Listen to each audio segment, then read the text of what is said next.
Край родной, ты мой ангел-хранитель, ты заветная пристань моя, ты надежная сердцу обитель от обид и пропащего дня.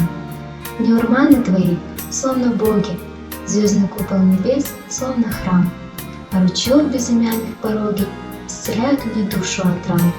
Знаю, примешь скитальца поэта, ты радушен и мудр, как мать, и тебя, как у солнышка света, не отнять у меня, не отнять.